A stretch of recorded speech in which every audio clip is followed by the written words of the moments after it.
Gloria a Dios, para estar un poco más cómodo. Bien, yo le contaba al pastor Sammy que he traído, es difícil traer todo lo que uno quisiera traer, pero he traído algún material para por lo menos que ustedes lo puedan ver, que ustedes lo puedan distinguir y más adelante ustedes lo puedan adquirir también. Eso está a las manos de todo el que quiera. ¿Para qué?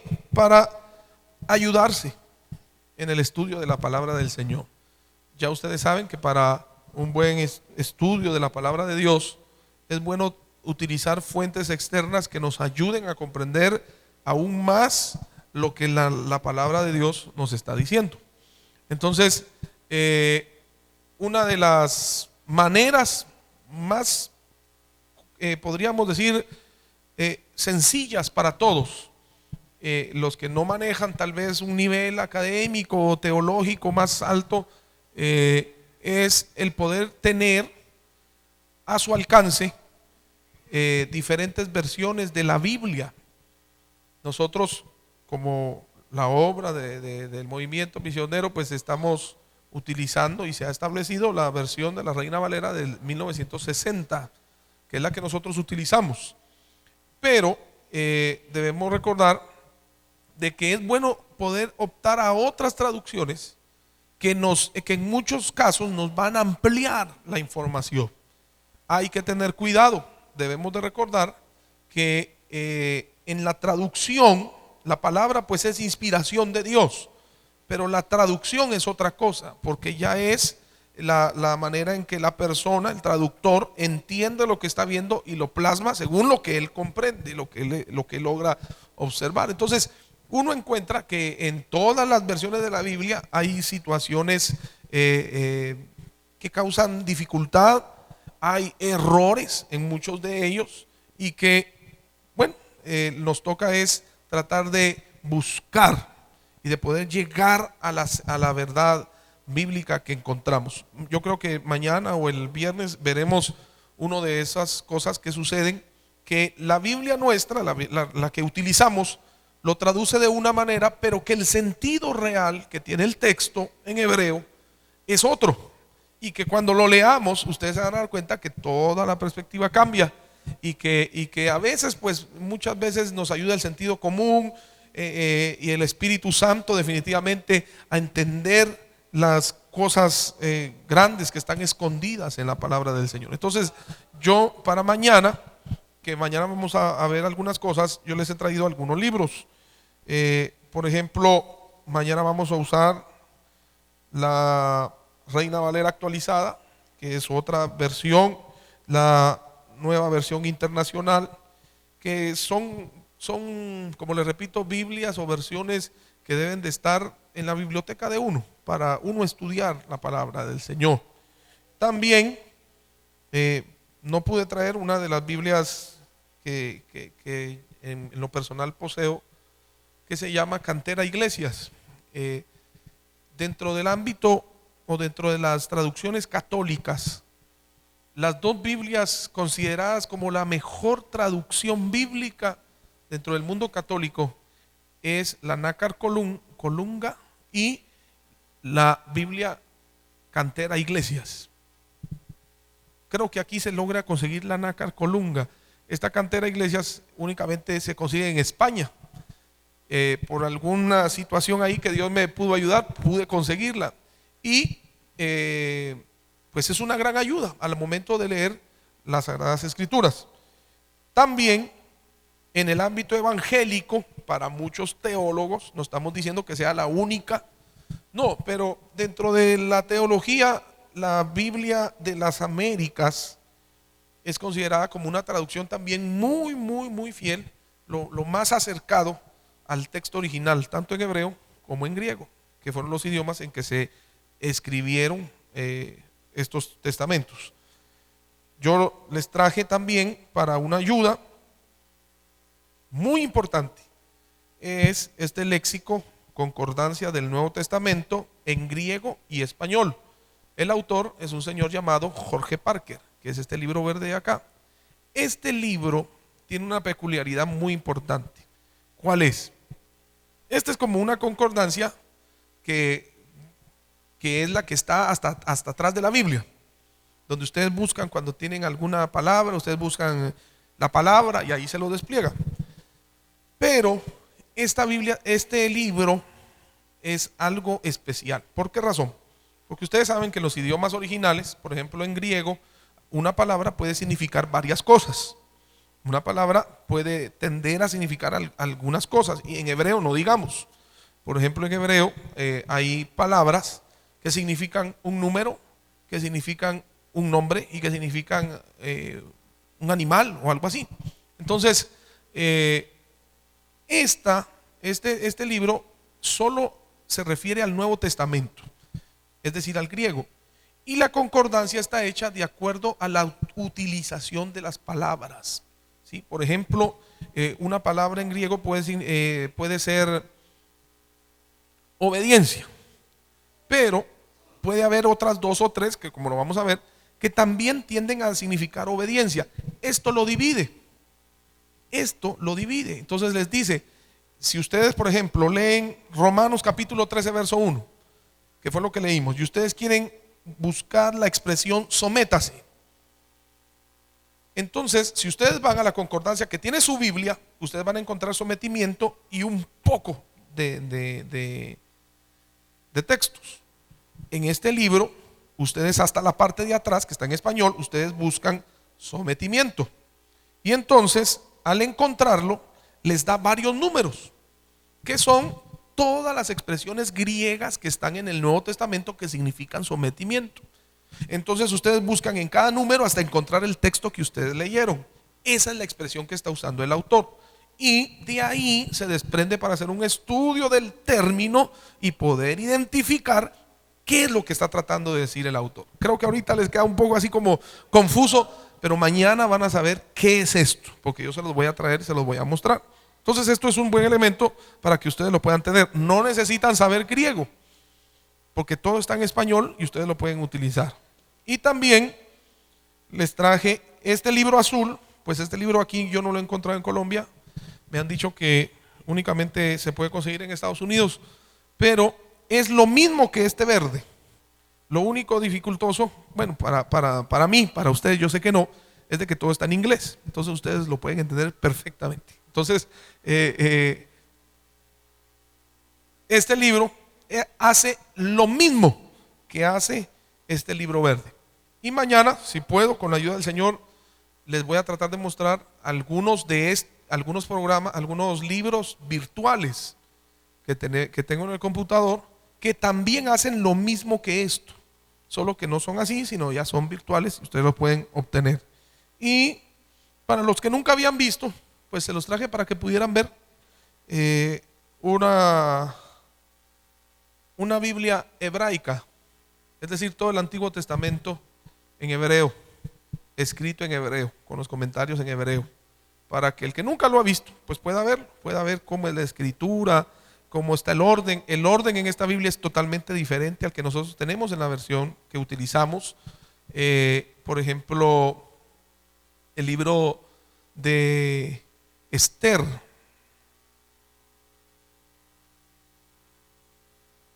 Si no estoy mal, creo que es Esther.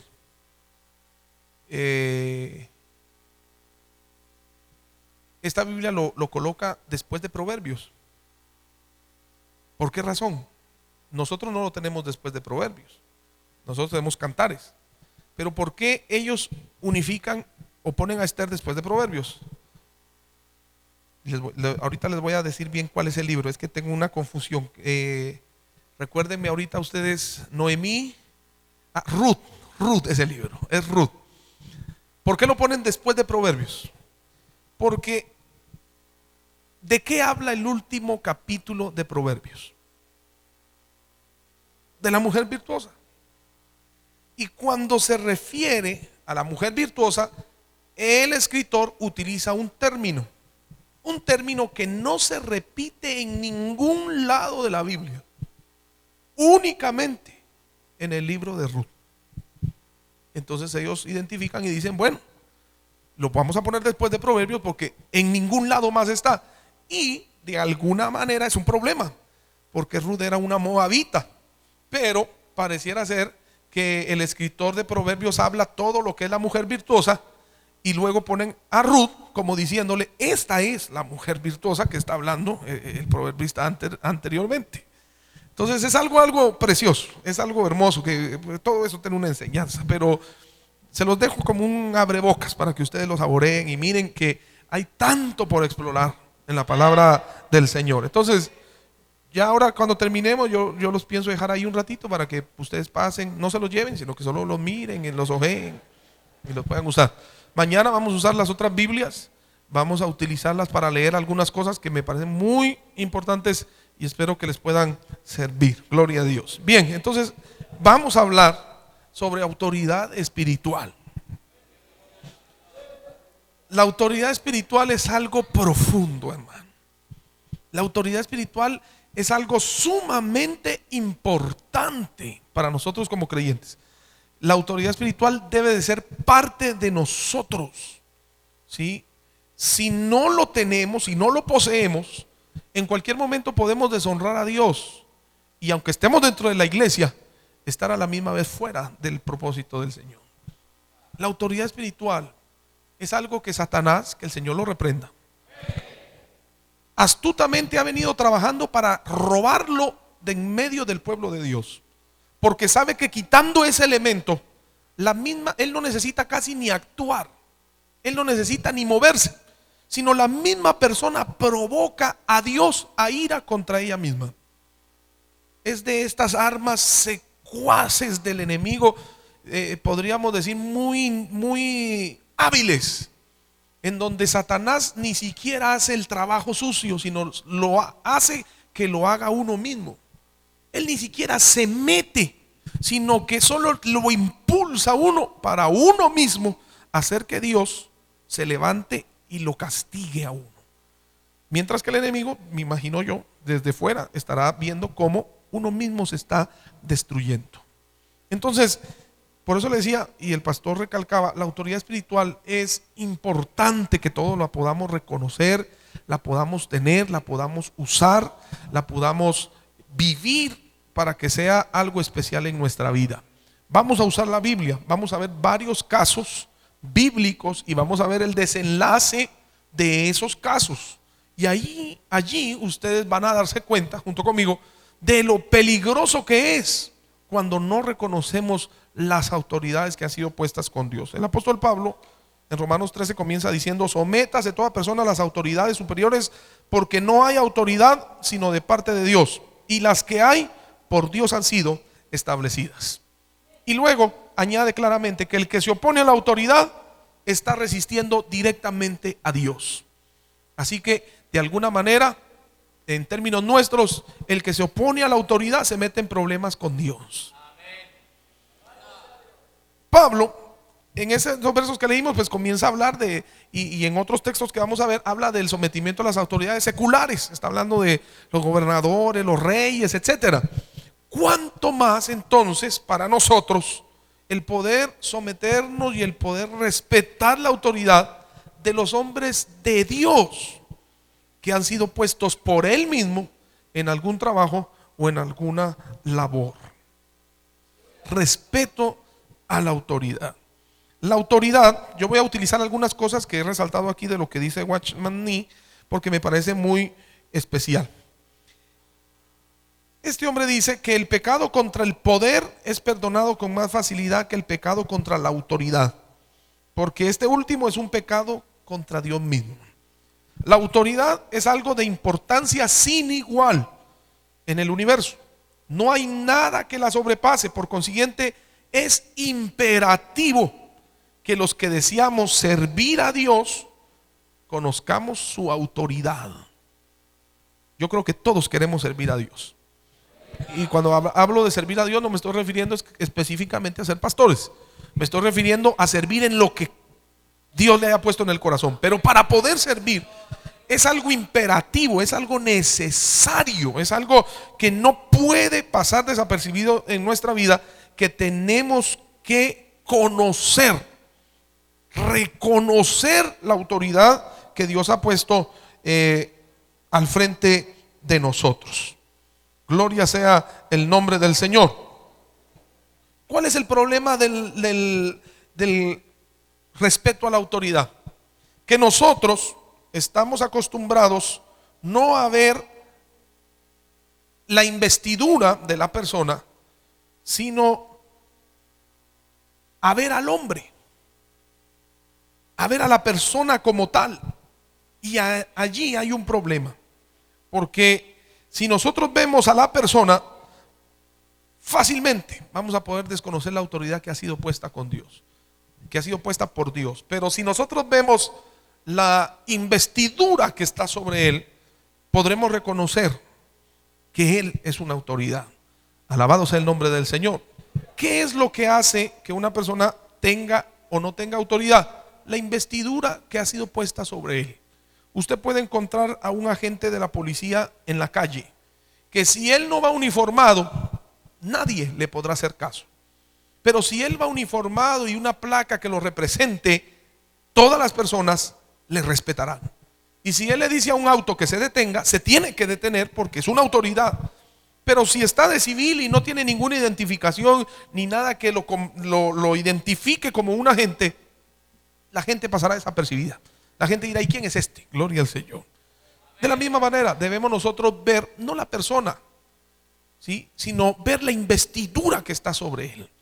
A esto me refiero porque esto significa que a nosotros no nos debe importar si al frente Dios ha puesto una persona pequeña o grande, si ha puesto una persona con mucha experiencia o sin experiencia, si ha puesto una persona que tiene un gran desarrollo intelectual o una persona que tiene un desarrollo normal. Gloria al Señor. No vamos a ver eso. No vamos a ver si es un blanco o es un negro.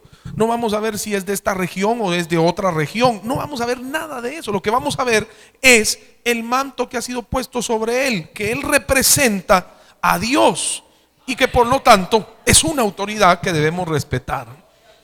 Amén, gloria a Dios. Entonces vamos a ver algunos elementos. Génesis capítulo 9. El tiempo es muy corto, pero vamos a tratar de verlos todos y de correr un poquito. Y tenga su Biblia abierta porque la vamos a usar. Capítulo 9 de Génesis.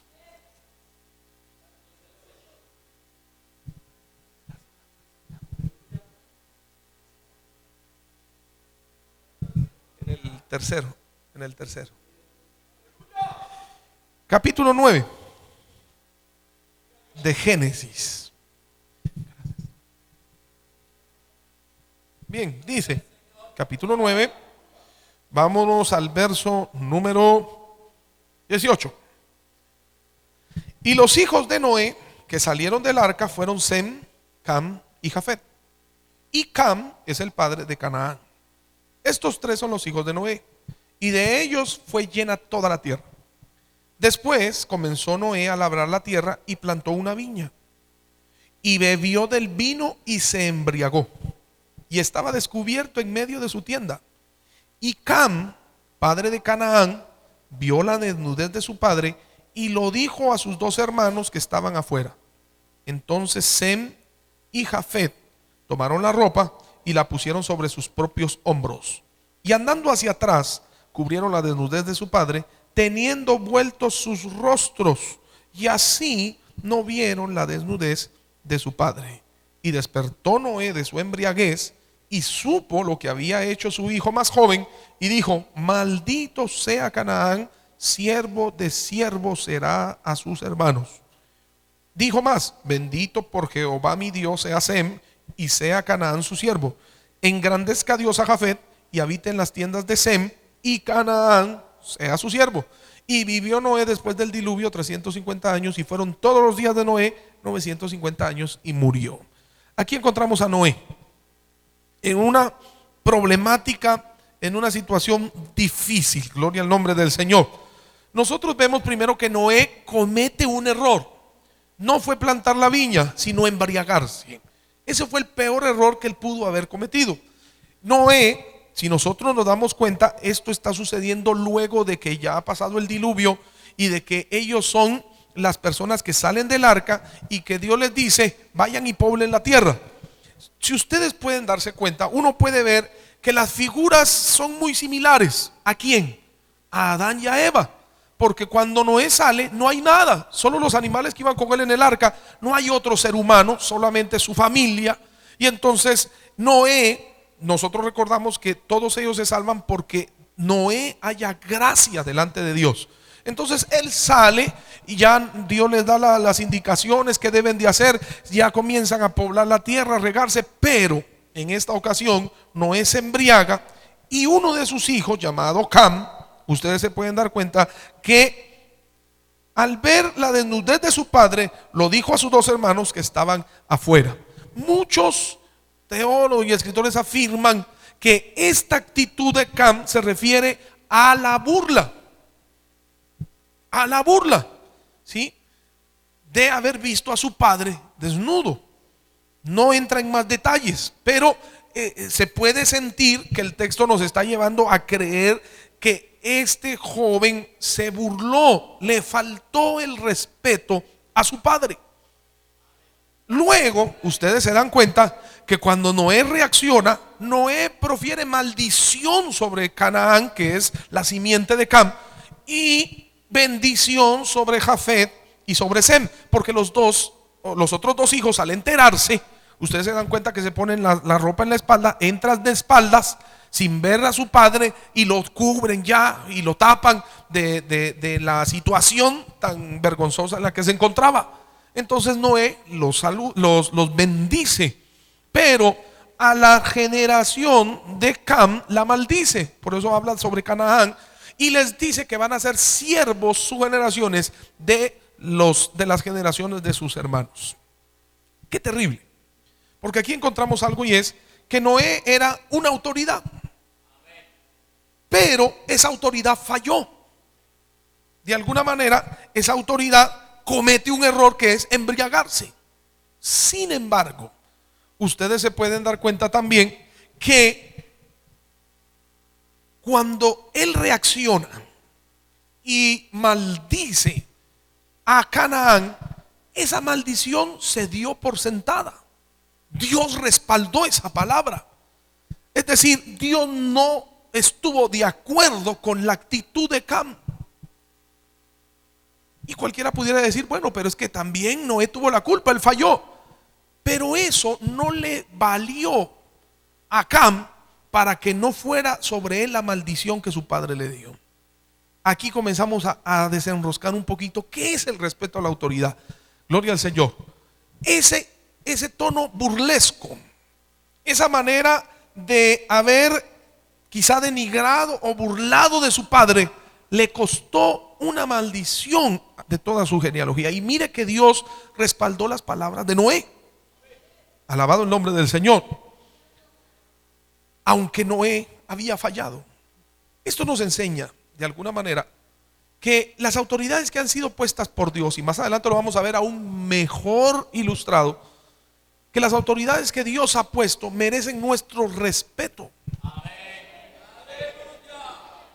Aun cuando fallen, y no estoy diciendo que si falla uno tiene que estar ahí sometido, no, pero sí merece mi respeto. El no proferirme o el no dirigirme, el no hablar de ellos de una manera burlesca, en este tipo de tono. Gloria al Señor. ¿Por qué se lo digo? Porque nosotros vemos que hoy en día se ha ido perdiendo poco a poco. Y muchas veces nosotros caemos en el error de quizá hacer chiste o denigrar o burlarnos de muchas autoridades que Dios ha puesto al frente por X o Y razón. Y eso a Dios no le agrada. Eso lo que trae a nosotros es maldición. Alabado el nombre del Señor. Por eso es sumamente peligroso cuando otra persona se le acerca y trata de envolverlo o de involucrarlo en un tipo de estas pláticas. Note que cuando los otros dos hermanos escucharon a Cam, ellos no entraron también a ver y a reírse o a hacer algo así, sino que entraron con el deseo de cubrir a su padre, porque lo estaban viendo como una autoridad. Aparte de eso, en el Éxodo nosotros vemos que Dios le habla y también en Génesis podemos ver cómo la figura paterna es un símbolo de respeto dentro de la familia judía. Incluso es considerado el sacerdote de su casa. El padre. Gloria al nombre del Señor. Y de ahí podríamos hablar muchas cosas más, pero el padre era símbolo de ese sacerdote dentro del hogar. Así que a la hora de referirse o atacarlo a él, era como atacar esa investidura que Dios había puesto sobre él. Gloria sea el nombre del Señor. A él no le toca, miren hermanos, a nosotros no nos toca proferir nada, sino que Dios que pone las autoridades, Él también es capaz de quitarlas, porque Él no es manco, Él tiene poder, Él obra.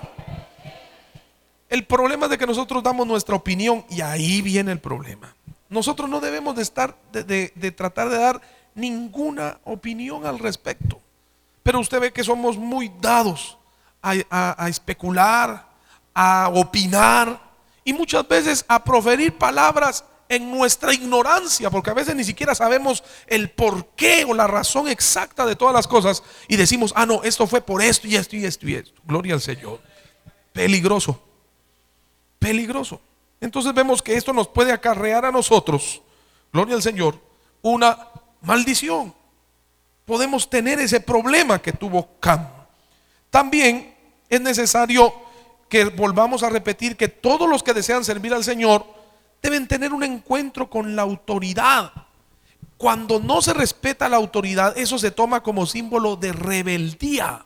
Es considerado como una rebeldía, como una anarquía, y eso a Dios no le agrada. Usted se va a dar cuenta más adelante que Dios es muy sabio, y que uno puede darse cuenta que en su trabajo, en su planeación laboral, gloria al Señor, Él pone a todos bajo una autoridad. Por eso cuando aparece alguien diciendo, no, yo solo le hago caso a Dios, yo no me someto a ninguno de los hombres porque eso no es bueno, mentiras.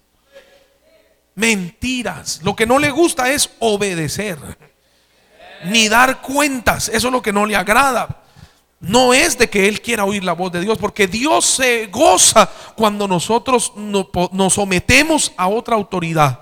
Usted se da cuenta, Dios en su sabiduría en esta obra ha establecido algo similar, porque todos dan cuenta a otros más altos de las actividades que están realizando, y nadie obra solo. No hay llaneros solitarios. Todos damos cuenta a nuestras autoridades del trabajo que se está haciendo. Gloria a Dios. Entonces Dios se goza en eso. Pero hay muchos que usted encontrará, yo he escuchado varios que dicen que no, que ellos le hacen solo caso a Dios, que por eso no se unen a ninguna misión, etcétera. Pero realmente es porque en ellos no está el deseo de obedecer. Ahora, adelantándome mucho, hay dos factores que son primordiales en la vida cristiana, que yo creo que sobrepasan el venir a la iglesia, el decir gloria a Dios, el cantar, el servir, el trapear, el barrer, el ayudar, el evangelizar. Por encima de todo eso, yo creo que Dios pide dos cosas, y es obediencia y humildad. Y de ahí se desprende toda una teología para cada uno de nosotros como hijos de Dios. Ahí, en esas dos cosas están escondidas los más grandes propósitos de Dios para nosotros. Usted se dará cuenta que Dios se goza más en la obediencia que en los sacrificios.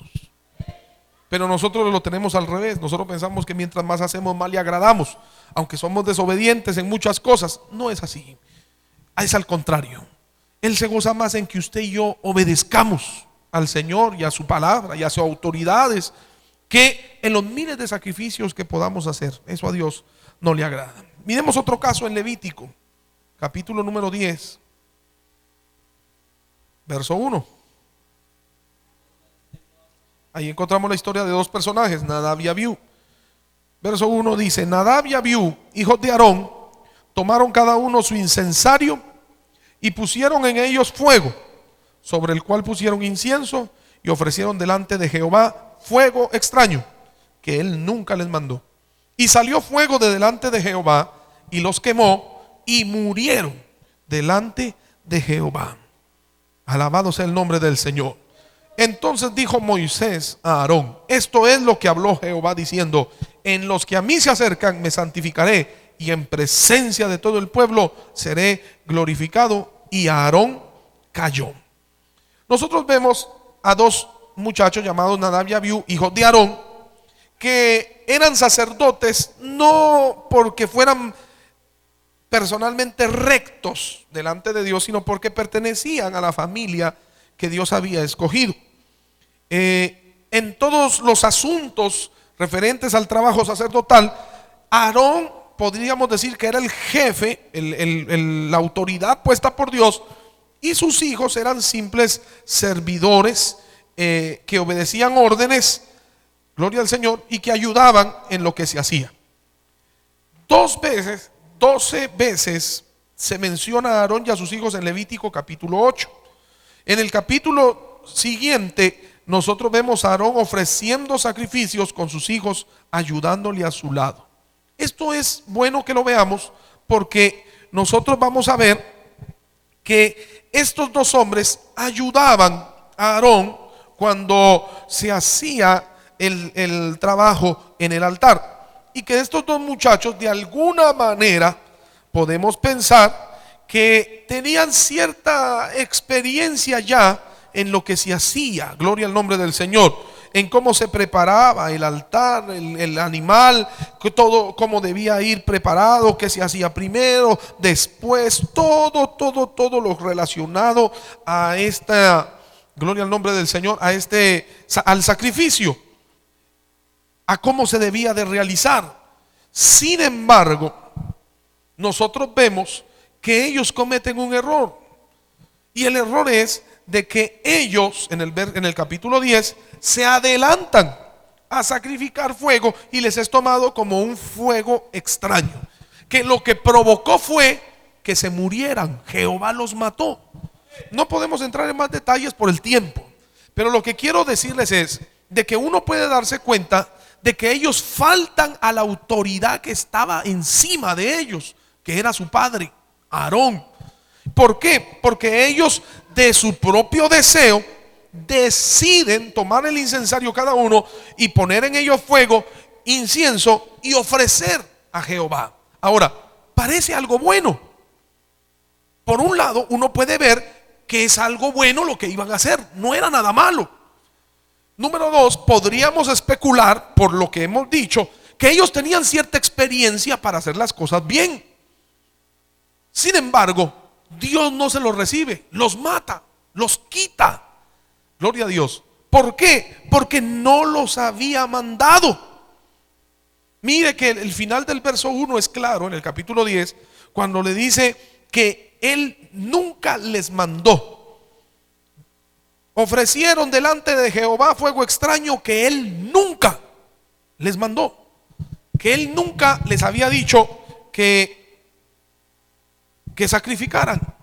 Entonces uno puede irse dando cuenta, alabado sea el Señor, que debemos de tener cuidado también de la experiencia que poseamos. ¿Por qué le digo esto? Porque muchas veces nosotros nos dejamos llevar de la experiencia que Dios nos ha dado en alguna cosa. A veces no vemos con respeto la autoridad que está delante de nosotros, porque no tiene la misma experiencia que nosotros en cualquier trabajo que se vaya a realizar. Y muchas veces pasamos por encima de él. Hablemos del pastor como una autoridad próxima e inmediata de cada uno de nosotros en la iglesia. ¿Cuántas veces menospreciamos quizá porque el pastor no tenga mucha experiencia en algo y pasamos por encima? No lo tomamos en cuenta, no le decimos, no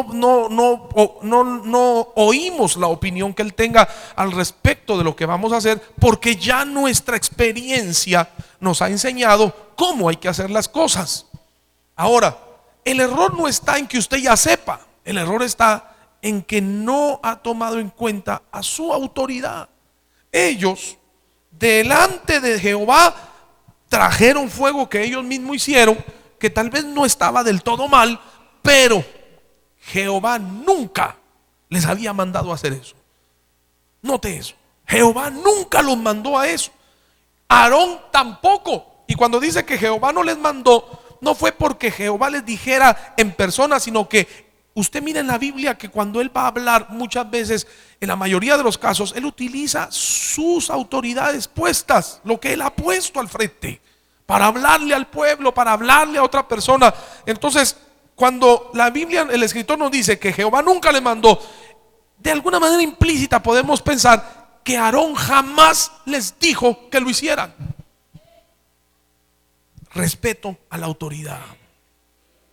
¿Cuántos de nosotros hacemos y deshacemos y el pastor muchas veces ni se da cuenta? Alabado el nombre del Señor. Y tal vez usted dirá, bueno, esto ya está como exagerado, porque entonces tengo que darle cuentas de toda mi vida. No es que dé cuentas de toda su vida, porque toda su vida Dios ya la conoce. Gloria al Señor. Pero es darle lugar que se merece la persona que Dios ha escogido para estar frente a usted. Alabado el nombre del Señor.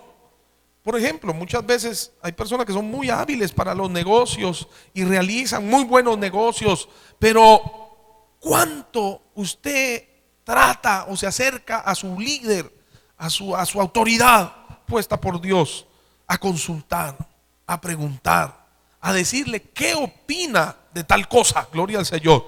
Mire que muchos en uno de esos negocios que parecía muy bueno y prometedor, hasta han perdido la vida, los han matado, los han estafado, otros se han descarriado, que es lo peor. Gloria al Señor. Entonces es bueno que nosotros vayamos viendo que en las cosas de Dios hay autoridades que Él ha puesto. No somos ruedas sueltas, no vamos a salir a correr solos, sino que ellos se merecen nuestro respeto, ese sentimiento de acercarnos a ellos. Alabado el nombre del Señor.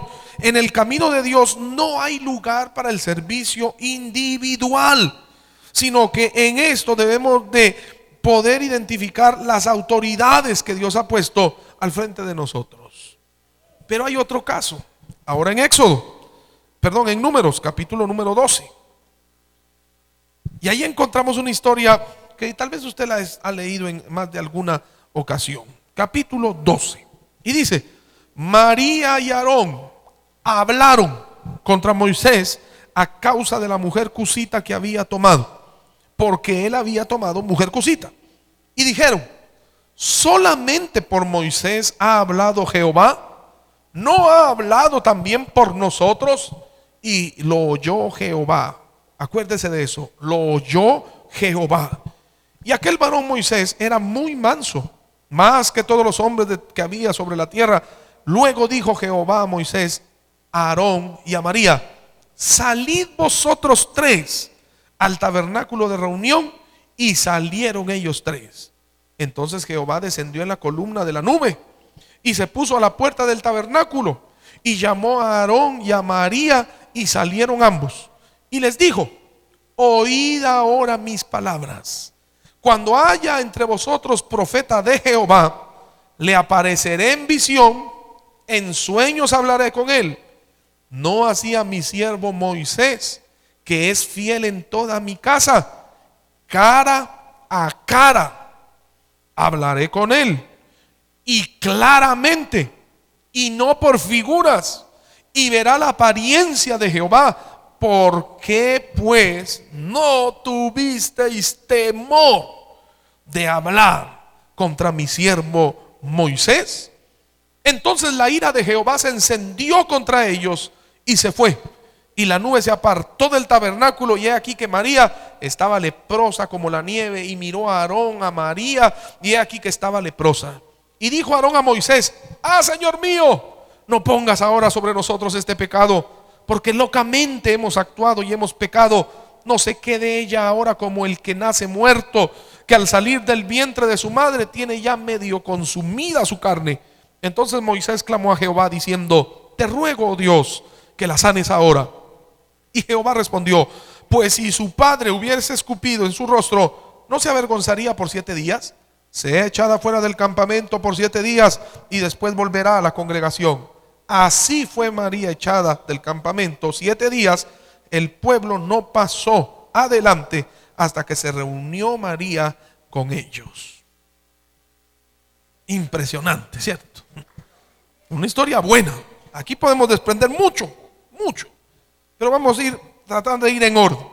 Primero encontramos a Moisés, el gran libertador de Israel, con 2 hermanos de él, María y Aarón. Pero nos encontramos en una situación tensa. Uno puede ver que ahí hay una discusión de familia. Usted, si tiene hermanos, usted sabe que hay veces que uno se reúne con sus hermanos y no congenia en algo y hay discusiones, ¿sí o no? Es muy peculiar, es muy fácil que usted se reúna con sus hermanos y alguien de ellos hizo algo que no era bueno y usted le dice: no, eso no estuvo bien, y comienza la discusión, y por qué no, y por qué sí, y etcétera. Eso es normal. Entonces podemos ver que hay una discusión ahí entre Moisés, entre María y Aarón, y que la causa de esa discusión es de que él cogió una mujer cusita para casarse con ella. Hasta ese momento yo considero que las cosas estaban normal, porque como familia, aparte Aarón y María eran hermanos mayores que Moisés, de alguna manera ellos tenían cierto derecho en recriminar estas cosas, en hablar de estas cosas.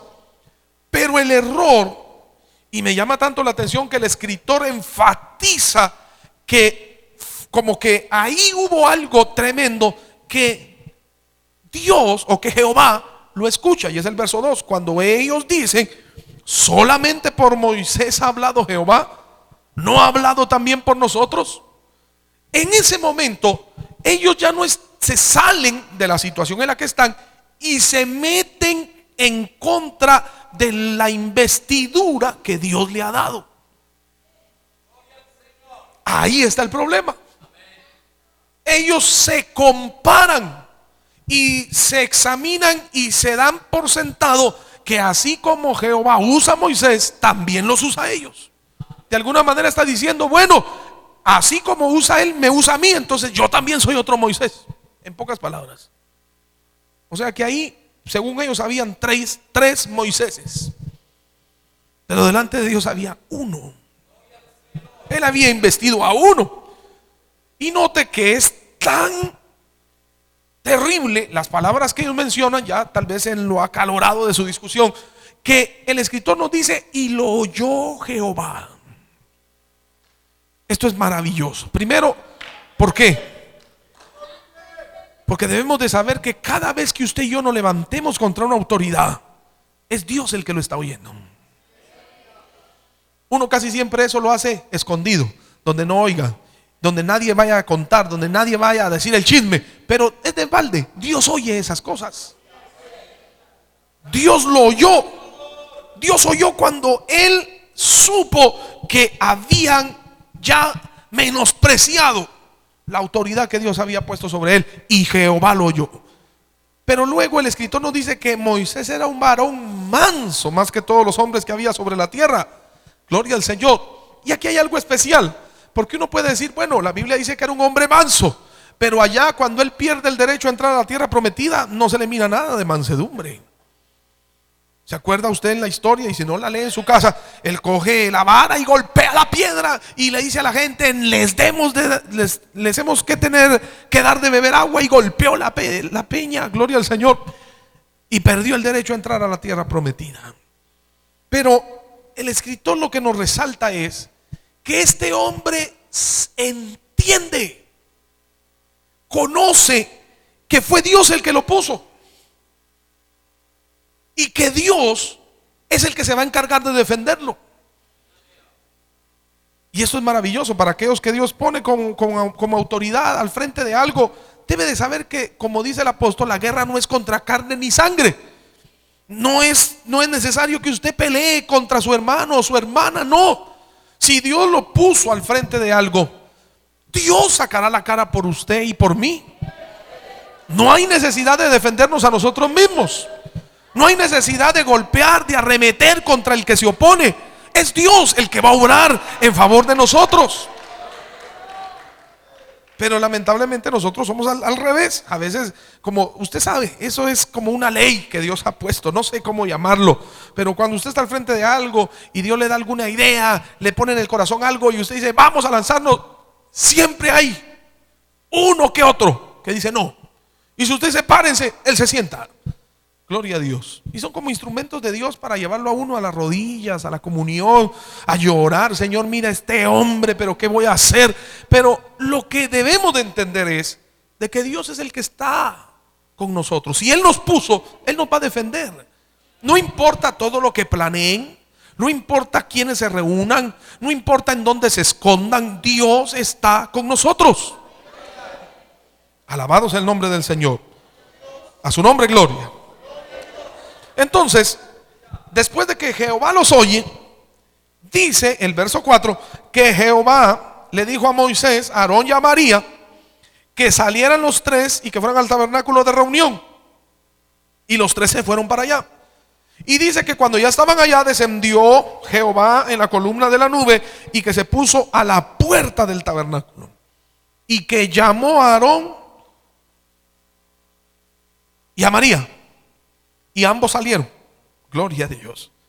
Y cuando estos dos salen, el verso 6 dice que el Señor les empezó a hablar y les empezó a decir: oíd ahora mis palabras, como diciéndoles, préstenme atención lo que les voy a decir. Cuando haya entre vosotros profeta de Jehová, le apareceré en visión, en sueños hablaré con él.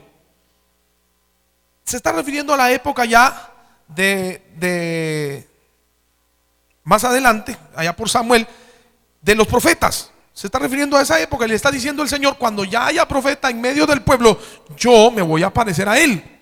Yo voy a hablar con él. Y me le voy a aparecer en visión y a través de sueños voy a hablar con él. Pero él les dice: no así a mi siervo Moisés, como diciéndole, cuando haya profeta, ellos van a entender mis propósitos a través de sueños, a través de señales, pero con Moisés no. Con Moisés es distinto. Cuando se refiere a Moisés, dice: el cual es fiel en toda mi casa, cara a cara hablaré con él, y no por figura, sino claramente. Y luego les afirma: y verá la apariencia de Jehová. Gloria a Dios. El Señor comienza a hablar de los planes y de lo que Él tiene para hacer con Moisés. Y les está diciendo a ellos: miren, les quiero dejar algo claro. Pareciera como que Dios les está tratando de enseñar. Y les está diciendo: quiero decirles algo. Lo que ustedes han dicho es falso. Porque cuando hayan profetas en Israel, yo me voy a aparecer a ellos en sueños y en visiones. Pero a Moisés, mi siervo, yo voy a hablar con él cara a cara. Como diciéndole: no crean ustedes que son igual que él. No crean ustedes que porque he hablado por medio de ustedes se comparan a él también. No, con él yo voy a hablar cara a cara. Y voy a hacerlo de una manera claramente. Y no por figuras. Y sobre todo les dice: y verá la apariencia de Jehová. Algo que era inaudito para un ser humano. Algo que era inaudito para un ser humano. El poder ver la apariencia de Jehová. Pero el Señor le dice: Él va a ver la apariencia de Jehová. Y luego al final les recrimina y les dice: ¿por qué pues no tuviste temor de hablar contra mi siervo Moisés? El Señor ahí les hace clara, les pone en claro cuál es el problema por el cual Dios les está exhortando. Y es el haber hablado en contra de Moisés sin temor. Aleluya. ¿Y cuál es la consecuencia de eso? Dice el verso 9, que ahí mismo se encendió la ira de Jehová contra ellos y se fue. Por eso le decía, Satanás es astuto, porque él sabe que si nosotros quebramos esto, él no necesita casi ni empujarnos. Uno mismo hace que Dios se aire contra uno mismo. Ellos mismos hicieron que la ira de Dios se encendiera. Y yo le pregunto: ¿quién podrá librarse de las manos de un Dios airado? Ninguno. Y no solo se airó, sino que se fue. La nube se apartó. Amados hermanos, el irrespeto a la autoridad conlleva también estas consecuencias. El no reconocer la autoridad hace que Dios se llene de ira contra nosotros, pero también hace que Dios se vaya de entre nosotros. Y esa es la causa por la cual uno puede ver, muchas iglesias que son producto de la división de otro. Y usted puede ver que en ellas no hay presencia de Dios. Pueden prosperar económicamente, el enemigo da plata para poder engañar, pero Dios no puede estar ahí, porque fue el producto de una rebelión. Se levantó en medio de otro lugar y rebeló, levantó un pueblo en contra del que era antes el líder y lo sacó y se lo llevó para liderarlo ahora él. ¿Puede Dios estar ahí? No, no puede estar, porque esa no es la manera en que se debe de actuar. Esa no es la forma en que se debe conducir. Alabado el nombre del Señor. ¿Qué puede haber encima de estas personas? Ira de Dios, nada más. Porque ya hemos visto, ya hemos visto, la persona, si fue puesta por Dios, puede fallar, porque es un hombre. Pero usted y yo no somos los jueces, si no es Dios. Alabado el nombre del Señor. Y si pudiéramos decir, supongamos que la persona cae, la persona comete un error garrafal, gloria al Señor, pues nuestro deber es orar por él y pedirle a Dios que nos guíe y pedirle discernimiento. Y si hay que salir, salgo, pero no hablando, ni destruyendo, ni señalando, ni juzgando. Ninguno hemos sido llamados a juzgar a nadie. ¿Sabe qué dice la Escritura? Que el único juez es ¿quién? Dios. Porque Él conoce las cosas. Dios les está diciendo a ellos: miren, ustedes están alegando, si se puede decir así, o están murmurando contra Moisés. Están hablando de él por haber tomado una mujer cusita, y ahora se meten en el asunto de que así como yo he hablado por él, también hablo por ustedes, comparándose a lo que yo puse. Y el Señor les dice: quiero dejarles en claro que no es así, sino que yo lo puse a él y yo me voy a manifestar a él. Le habla de los propósitos. Por ejemplo, puede ser que hoy el Señor traiga una persona y la ponga frente a usted como su líder, tal vez sin experiencia, sin muchas facultades como las que tiene usted, gloria a Dios, pero ese es el que Dios puso. Y si Él lo puso es porque tiene algún plan, porque Él no actúa a la deriva. Él no pone aquí a alguien para dejarlo ahí a ver qué pasa, sino que si Él lo puso es porque algo tiene. Algún plan tiene el Señor con esa persona, y por eso lo puso en ese lugar, y por eso permitió que llegara a ese lugar, y ahí va a estar hasta el día en que Dios quiera. Y cuando ya el plan comience a caminar, se lo lleva y va a poner a otro. Alabado sea el nombre del Señor. Cuando nosotros juzgamos, nos estamos metiendo con ese plan de Dios. Cuando nosotros decimos ese no era el que tenían que haber puesto, estamos diciendo Dios se equivocó. Alabado el nombre del Señor. Pero yo le digo algo: Dios no tiene hijos preferidos. Gracias a Dios por eso. Pero Dios no tiene hijos preferidos, ni tampoco se vende por dinero, ni tampoco es únicamente amigo de los que tienen más plata. Él es justo, gloria al Señor, y Él obra como Él quiere obrar. Luego la Escritura habla que la nube se apartó del tabernáculo. La presencia de Dios se fue en ese momento de ira en el Señor por la causa, por la forma en que ellos actúan. Y entonces Aarón se da cuenta que María está leprosa. Aleluya. Blanca como la nieve. Y mire, es tan atractivo ver cómo Aarón le dice a Moisés: ah, Señor mío, no pongas ahora sobre nosotros este pecado, porque locamente hemos actuado y hemos pecado. Aarón reconoce en ese momento que ha pecado. Faltar a la autoridad es pecado, hermanos. No reconocerla, no respetarla, es pecado. Alabado el nombre del Señor. Y note que también que al final, en su discusión, primero tenían a Moisés como el malo de la película, y ahora cuando Dios actúa y mira lo que sucede, ¿a quién le pide Aarón que le ayude? Al que antes era el malo. Y le dice: Moisés, clama, como diciendo: Moisés, usted es el que Dios ha puesto, y a usted es al que Dios oye. Alabado el nombre del Señor. Dios es maravilloso, hermano.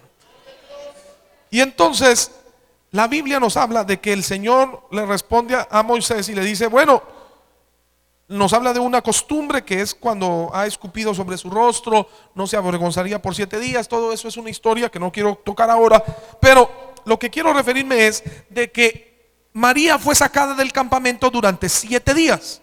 Y el verso 15 nos dice que el pueblo no pasó adelante hasta que María se reunió con ellos. El irrespeto a la autoridad, el no reconocer la autoridad, nos trae estancamiento. No crecemos, no avanzamos. Estamos en lo mismo, en el mismo lugar, en el mismo sitio. No hay desarrollo a causa de esa falta de respeto a la autoridad establecida. Alabado el nombre del Señor.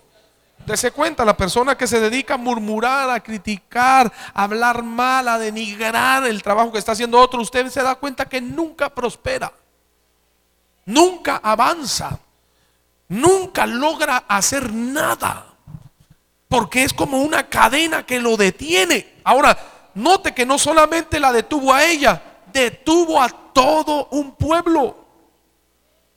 Por eso es tan importante sacar la crítica y el chisme en medio de nosotros, de sacar el juzgar en medio de nosotros, porque eso no solo detiene al culpable, sino detiene también muchas veces a todo un pueblo. Alabado el nombre del Señor. Si usted se da cuenta, cuando hay crítica en medio de una congregación no hay avance, pero cuando eso se desecha, la gente se une, las personas se unifican y el avance es poderoso. ¿Quién los podrá detener si vienen como una avalancha con todo poder? Pero cuando hay crítica, cuando hay irrespeto, hay estancamiento y no hay prosperidad, no hay avance. Alabado sea el nombre del Señor. A su nombre sea la gloria. A su nombre sea la gloria. Oh, gloria a Dios. Pero veamos 2 casos más que para mí son hermosos, hermano. Aleluya. Alabado el nombre del Señor. A su nombre sea la gloria. Vamos a Primera de Samuel, capítulo 24.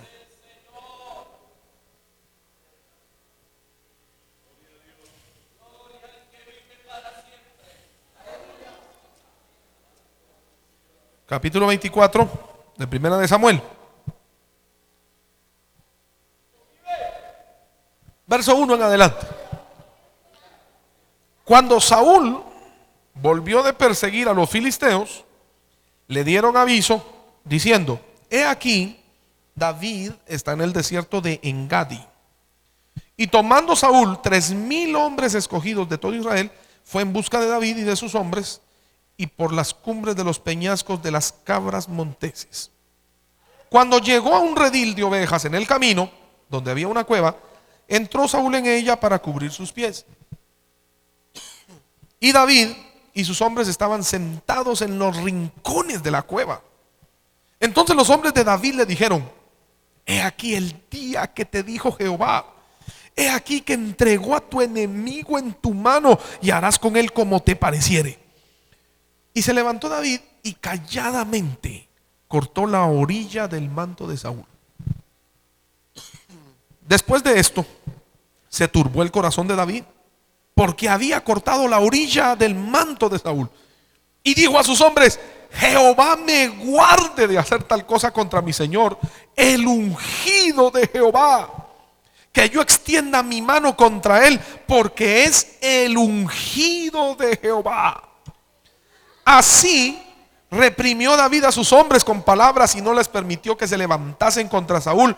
Y Saúl, saliendo de la cueva, siguió su camino. También David se levantó después y saliendo de la cueva dio voces detrás de Saúl diciendo: mi señor el rey. Y cuando Saúl miró hacia atrás, David inclinó su rostro a tierra e hizo reverencia. Y dijo David a Saúl: ¿por qué oyes las palabras de los que dicen: mira que David procura tu mal? He aquí, han visto hoy tus ojos cómo Jehová te ha puesto hoy en mis manos en la cueva. Y me dijeron que te matase, pero te perdoné, porque dije: no extenderé mi mano contra mi señor, porque es el ungido de Jehová. Y mira, Padre mío, mira la orilla de tu manto en mi mano, porque yo corté la orilla de tu manto y no te maté. Conoce pues y ve que no hay mal ni traición en mi mano, ni he pecado contra ti. Sin embargo, tú andas a casa de mi vida para quitármela. Juzgue Jehová entre tú y yo, y véngueme de ti, Jehová, pero mi mano no será contra ti. Como dice el proverbio de los antiguos: de los impíos saldrá la impiedad, así que mi mano no será contra ti. Aleluya. Magnífica la historia, poderosa, sin igual, inigualable. Rescatemos cosas ahora, después de que lo hemos leído. Si ustedes regresan unos pocos capítulos atrás, se darán cuenta que David era el archienemigo de Saúl. Saúl era el actual rey de Israel. ¿Se acuerdan ustedes cuando Saúl fue puesto como rey? Fue Jehová el que mandó a Samuel y el que escogió a Saúl, y fue ungido por Samuel el profeta. Así que Saúl tenía esa unción que había sido puesta sobre él para ser posesionado como rey. Pero después ya Saúl comienza a fallar, hasta que es desechado por Dios. Pero seguía siendo el rey. Pero era desechado por Dios, pero seguía siendo el rey. ¿Se da cuenta de esas cosas? Nuestra mente a veces no lo logra entender. Y uno piensa: falló, hay que echarlo fuera. Cuidado. Hay que pisotearlo. Cuidado. Por eso el Señor nos invita una y otra vez a que no miremos la viga que está en el ojo de nuestro hermano, a que no miremos lo que hace otro, a que miremos lo que hacemos. ¿Quiénes? Nosotros. Y entonces Saúl comienza a ver cómo mata a David. David entiende que está en peligro y se va, huye. En este capítulo 24 nos encontramos en el desierto de Engadi. Cuando Saúl regresa de perseguir a los filisteos, le dicen: Saúl, tenemos reportes de nuestra inteligencia secreta que David está en el desierto de Engadi. Allá está. Entonces Saúl, al enterarse de eso, era tanto el odio, note eso, era tanto el deseo de matarlo, que Saúl ni siquiera contempló el cansancio que pudo tener al perseguir a los filisteos, sino que toma 3,000 hombres escogidos, es decir, de guerra, profesionales, que no eran cualquier hombrecito, y se los lleva a buscar a David hasta las cumbres de los peñascos de donde se ponen las cabras monteses. En Gadi, un territorio bastante seco y lleno de cuevas. Cuando él va y llega a un redil de ovejas en el camino, donde había una cueva, dice la escritura que Saúl entró para cubrir sus pies. La mayoría añade que esto está tratando de decir que él entró para realizar alguna necesidad fisiológica. Algunos otros pocos dicen que es para dormir, que eso significa dormir, pero la mayoría tienden a especificar que era porque tenía necesidad del cuerpo. Entonces entra a la cueva solo.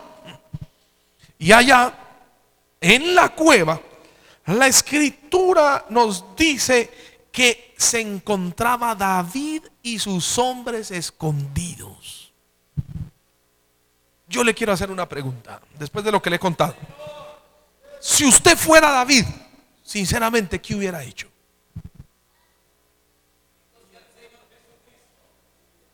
Pongámoslo en términos nuestros aquí, traigámoslo hasta ahora. Usted tiene una persona que le hace imposible la vida. Y llega un momento en el que usted tiene algo con lo que lo desarma por completo. ¿Qué hace? ¿Qué hace? Pongámoslo más trágico. Hay una persona que le prometió que lo va a matar. Y usted vive escondido y viendo a ver a qué horas aparece. Y de repente un día usted se encuentra por allá, qué sé yo, en alguna pieza, y esta persona entra y se acuesta ahí al lado suyo y ni se da cuenta. Y usted tiene al hombre que lo está buscando y le hace la vida imposible y que está con ganas de matarlo ahí, acostado frente a usted. ¿Qué hace?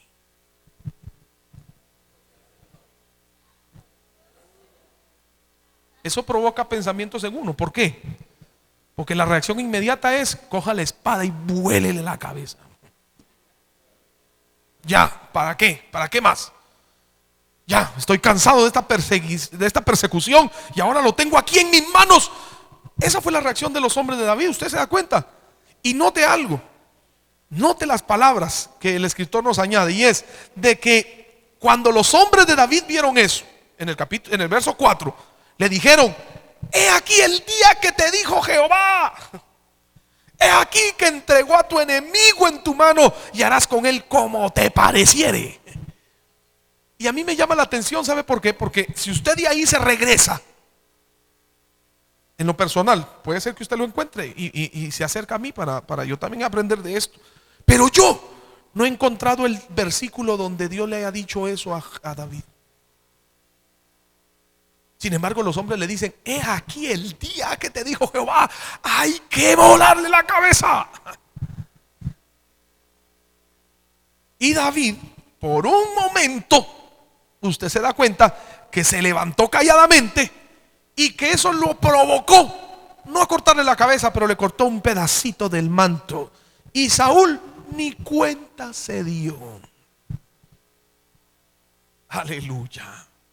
Esto es magnífico, hermano.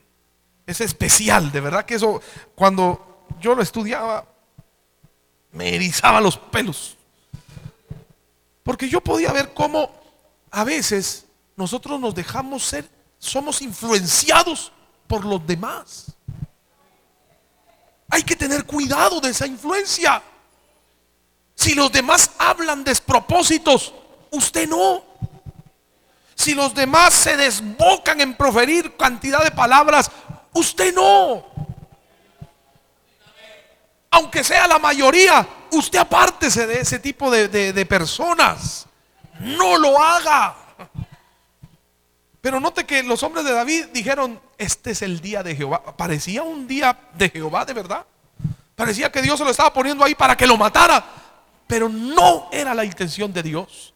Y David de alguna manera entendió que no era de él el actuar, sino que Dios era el que tenía el control de las cosas. David entendió, David supo esperar, y David entendió de que fue Dios el que lo ungió como rey a Saúl y que Dios lo iba a quitar. Ahora, cuando pasa todo esto, le cuento algo que se me había pasado por alto. Ya Samuel había ungido a David como rey. Ya David tenía la autoridad de parte del profeta y lo habían puesto ya como rey de Israel. Pero todavía estaba Saúl. Así que también sociológicamente es un periodo bastante difícil para Israel, porque es uno de los periodos donde yo encuentro que Israel tiene dos reyes. Gloria a Dios. Pero David espera el momento adecuado. Espera que Dios obre, no su mano. Y otra vez entramos nosotros en el juego. Y otra vez el Señor nos comienza a decir y nos comienza a hablar que las cosas no van a cambiar de acuerdo a nuestro gusto o a nuestro tiempo, sino que Dios tiene el control de cada minuto de nuestra vida y Él va a obrar. A veces parece que no. A A veces parece que Dios se le olvidó, que Dios se durmió, que Dios no se está fijando, que Dios le dio la espalda a la situación que está pasando. Dios tiene el momento preciso en que va a aparecer y va a tomar el control de las cosas. No necesitamos hablar, no necesitamos juzgar, no necesitamos señalar, no necesitamos meternos en problemas. Pero hay algo más. Y es de que hay una expresión con la que David se refiere a Saúl siempre. Y es el ungido de Jehová. Note eso. Dice la escritura que en el verso 5, después de que le cortó el manto, el corazón de David se turbó, porque le había cortado la orilla del manto. Y usted dirá, bueno, ¿qué es una orillita? No es nada. Pero David se turbó, porque él supo que no tenía que haber hecho eso, porque él era el ungido de Jehová y ya estaba mal, ya había sido desechado. ¿Se da cuenta de esas cosas? Gloria a Dios, a su nombre gloria. Sin embargo, David dijo, no, ya fue desechado, ya Dios me ungió a mí, pero yo no voy a ser el que le meta la zancadilla. No, yo voy a esperar.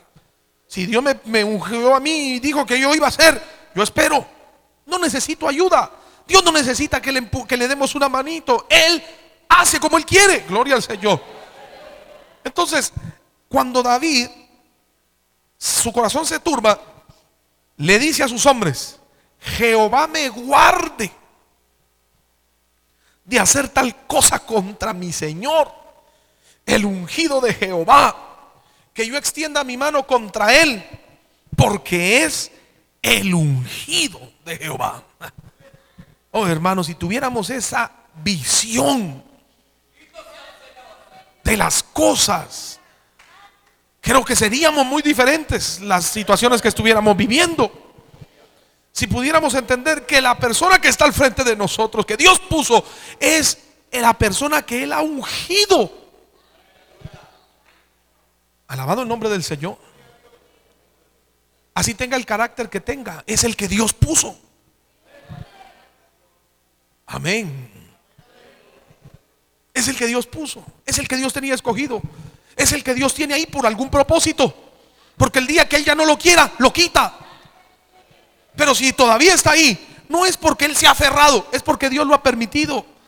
Para Dios no hay nada imposible. Si Dios quiere quitar a alguien de aquí, lo quita. Así se aferre, así se clave en el piso, Dios lo quita. Gloria al Señor. Pero si Él quiere que permanezca ahí, así lo empujen, así le tiren, así le hagan lo que quieran, no podrán sacarlo. Dios es así. Dios es así. Aleluya. Entonces, este hombre le dice a sus hombres: David, no, señores, Jehová me guarde. Y en pocas palabras les estaba diciendo: y los guarde a ustedes también, el que haga tal cosa contra mi Señor. Es que Él es el ungido. Él es el ungido de Jehová, como diciéndole: tóquenlo, y se meten con Jehová. Y entonces cuando, mire, y me da tanto gozo, porque todo esto pasa y Saúl todavía está dentro de la cueva. Ni cuenta se había dado. Él estaba ahí haciendo lo que tenía que hacer, y nosotros allá en un gran pleito: mátelo. No, no lo vamos a matar. Pero vuela la cabeza. No, no lo vamos a hacer. Él es el ungido de Jehová. Alabado el nombre del Señor. Bueno, Saúl salió. El relato dice que Saúl salió, salió de la cueva y se fue. Y detrás de él salió David. Y la escritura dice, el verso 7 nos dice también que David reprimió a sus hombres con palabras y no permitió que se levantasen contra Saúl. Aquí hay algo maravilloso, porque David no solamente les dijo: no lo vamos a hacer, sino que no les permitió. Y ahí es donde uno dice: pero ¿cómo este hombre está defendiendo al que lo quiere matar? pero él sabía que él era el ungido de Jehová. Dios nos ha puesto aquí también para defender al ungido de Jehová. ¿Cuántas veces hemos oído gente que habla, por ejemplo, hay gente que habla mal del pastor, que habla mal de los pastores, y que dice los pastores son ladrones y todo eso, y uno ¿qué hace? Se queda callado. Dios no nos puso para eso. Dios nos puso también para que defendamos a los ungidos del Señor. Por ejemplo, ¿cómo voy a permitir yo que hablen mal del hombre que Dios ha puesto al frente mío, cuando yo sé que es un hombre leal, un hombre recto, íntegro, que no tiene por dónde señalarle? Yo no me puedo quedar callado. Tengo que decir, no, respete, Señor. Hay muchos ladrones, sí, pero el mío no. El que Dios ha puesto frente a mí es un hombre serio, es un hombre fiel, es un hombre íntegro. Si no, ¿para qué estamos aquí? Gloria al Señor.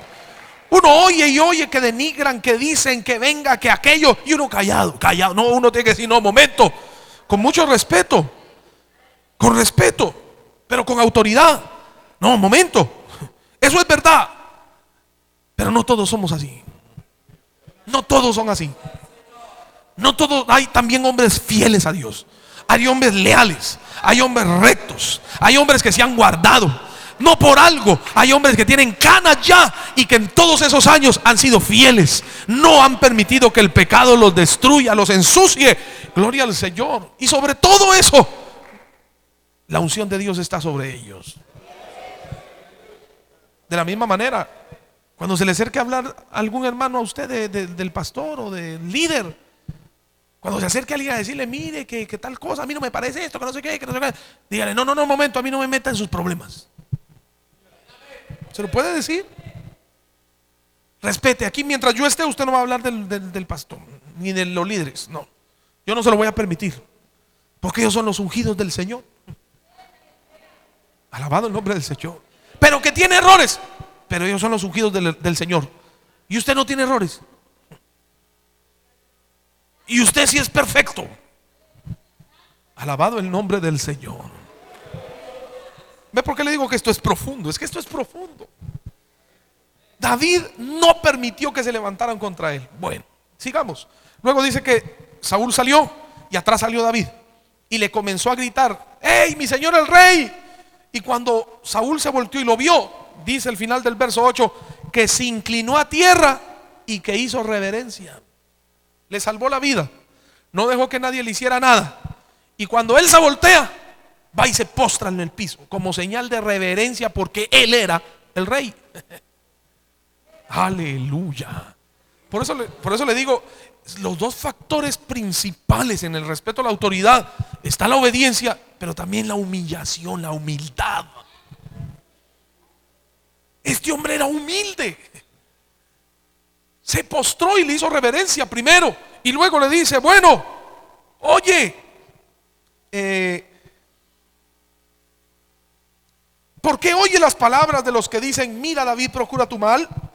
Y luego le comienza a decir, he aquí, mira hoy con tus ojos como Jehová te puso en mis manos, como diciéndole, hoy te tuve en mis manos, y ahorita fueras cadáver, pero yo no hice nada malo contra ti. Aquí está la punta del manto que corté nada más, pero yo no te hice nada malo. Esa punta cortada sirvió como de evidencia, como diciéndole, mire que no es mentira, aquí está esta punta y eso es su manto. Hoy estuviera ya siendo un cadáver más, pero yo te perdoné la vida, yo no quiero mal contra ti. Y luego le dice algo que es impactante, cuando le dice al Señor, a Saúl, no extenderé mi mano contra mi Señor, porque es el ungido de Jehová. Maravilloso. Sin palabras. Esta es una enseñanza profunda para nosotros. Gloria a Dios. Y muchas veces nosotros ni siquiera aguantamos al que no nos dio la mano. ¿Cómo será con el que nos quiera matar? Lo despedazamos. Gloria a Dios. A su nombre sea la gloria. Amén, hermano. Bendito sea el nombre del Señor. La obediencia es superior a la cualquier obra, hermano. Alabado sea el nombre del Señor. La consagración no cubre el pecado de la rebelión, David no se atrevió a matar a Saúl con sus propias manos para facilitar el plan y la voluntad de Dios, sino esperó que Dios obrara en su corazón. Que Dios obrara. En su corazón había una tranquila obediencia. Y realmente, hermano, este hombre añade, y me parece algo muy válido, cuando dice que deberíamos condenar no solamente el homicidio, sino hasta una acción mucho más pequeña, tal como la de cortar la orilla del manto de otro con un cuchillito, porque esto también es rebelión. Puede que la calumnia, los malos modales o la resistencia interna no se clasifiquen como matar. Con todo, ciertamente constituyen lo mismo que cortar la orilla del manto. Todas estas cosas se originan cuando hay un espíritu rebelde. Gloria al Señor. Es decir, que nosotros podemos estar acá, podemos ser miembros de una iglesia, tener Biblia, orar, consagrarnos. Sin embargo, tener esos brotes de rebeldía dentro de nuestro corazón. ¿Cuántos no hay así dentro de una iglesia? Por ejemplo, ¿cuántos no dicen, si me lo dice el pastor lo hago, pero si me lo dice el líder no? Está mal. Está mal. Está mal. Si me ponen a fulano como líder, me meto. Si no, no. Y le pusieron otro, no, no me meto. Está mal. Así se hubiera metido con el otro, está mal. Gloria al Señor. ¿Por qué? Porque Dios es el que gobierna nuestra vida. Él es el que pone la autoridad que Él quiere. Y en la mayoría de los casos nosotros somos como Samuel cuando fue a buscar a David. Miramos la apariencia del que está al frente. Medimos según lo que ven nuestros ojos. Si tiene buena apariencia, si tiene como un buen prospecto, un buen récord, este sí puede servir. Y resulta que no. Salió el primer hermano de David y cuando lo vio grande, corpulento y un hombre de guerra, él dijo, este es el ungido. Y el Señor le dijo, cállate y siéntate, ese no es.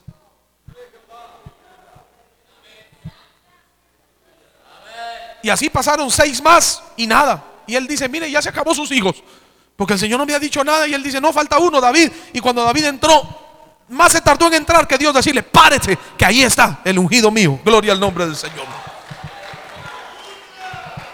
Él es el que pone las cosas. Alabado sea el nombre del Señor. A su nombre gloria.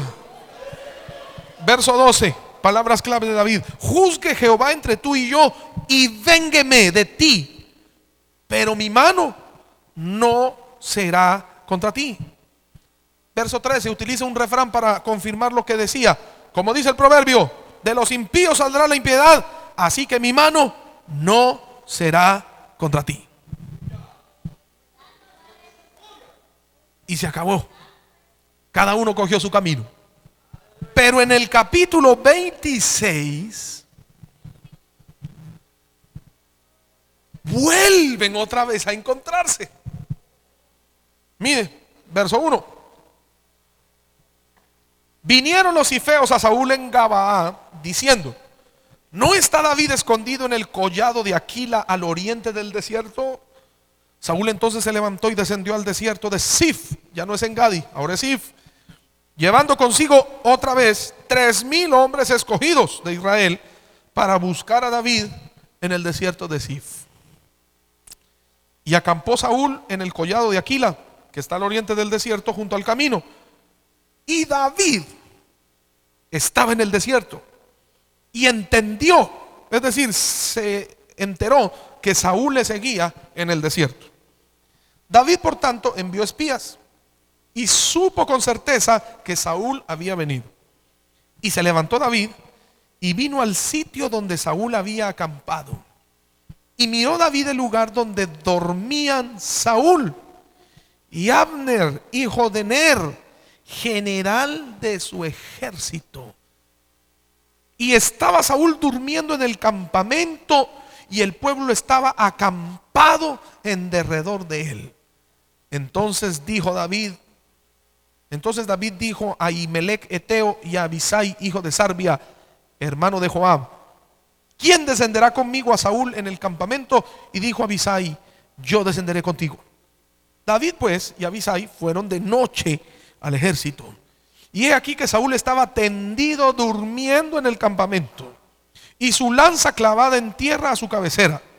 Y Abner y el ejército estaban tendidos alrededor de él. Entonces dijo Abisai a David: hoy ha entregado Dios a tu enemigo en tu mano. Ahora pues, déjame que le hiera con la lanza y lo enclavaré en la tierra de un golpe, y no le daré segundo golpe. Ese Abisai era terrible, hermano.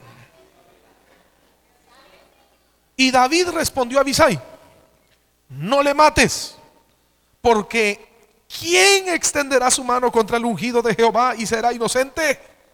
Dijo además David: vive Jehová, que si Jehová no lo hiriere, o su día llegue para que muera, o descendiendo en batalla perezca, guárdeme Jehová de extender mi mano contra el ungido de Jehová. Pero toma ahora la lanza que está en su cabecera y la vasija de agua, y vámonos. Se llevó pues David la lanza y la vasija de agua de la cabecera de Saúl, y se fueron. Y no hubo nadie que viese, ni entendiese, ni velase, pues todos dormían, porque un profundo sueño enviado de Jehová había caído sobre ellos. Entonces pasó David al lado opuesto, y se puso en la cumbre del monte a lo lejos, habiendo gran distancia entre ellos. Y dio voces David al pueblo y a Abner, hijo de Ner, diciendo: ¿no respondes, Abner? Entonces Abner respondió y dijo: ¿quién eres tú que gritas al rey? Y dijo David a Abner: ¿no eres tú un hombre? ¿Y quién hay como tú en Israel? ¿Por qué pues no has guardado al rey tu señor? Porque uno del pueblo ha entrado a matar a tu señor el rey. Esto que has hecho no está bien. Vive Jehová que sois dignos de muerte, porque no habéis guardado a vuestro señor, al ungido de Jehová. Mira pues ahora dónde está la lanza del rey y la vasija de agua que estaba a su cabecera. Y conociendo Saúl la voz de David, dijo: ¿no es esta tu voz, hijo mío David? Y David respondió: mi voz es, rey, señor mío. Y dijo: ¿por qué persigue así mi señor a su siervo? ¿Qué he hecho? ¿Qué mal hay en mi mano? Ruego pues que el rey mi señor oiga ahora las palabras de su siervo. Si Jehová te incita contra mí, acepte él la ofrenda. Mas si fueren hijos de hombres, malditos sean ellos en presencia de Jehová, porque me han arrojado hoy, para que no venga parte de la heredad de Jehová diciendo: ve y sirve a dioses ajenos. Alabado el nombre del Señor. A su nombre sea la gloria. Verso 22. Y David respondió y dijo: he aquí la lanza del rey, pase acá uno de los criados y tómela. Y Jehová pague a cada uno su justicia y su lealtad, pues Jehová te había entregado hoy en mi mano, mas yo no quise extender mi mano contra el ungido de Jehová. Y he aquí, como tu vida ha sido estimada preciosa hoy a mis ojos, así sea mi vida a los ojos de Jehová, y me libre de toda aflicción. Y Saúl habló en el verso 25, ya como dándose cuenta de todo lo que estaba pasando, y le dice: bendito eres tú, hijo mío David, sin duda emprenderás tú cosas grandes y prevalecerás. Entonces David se fue por su camino y Saúl se volvió a su lugar.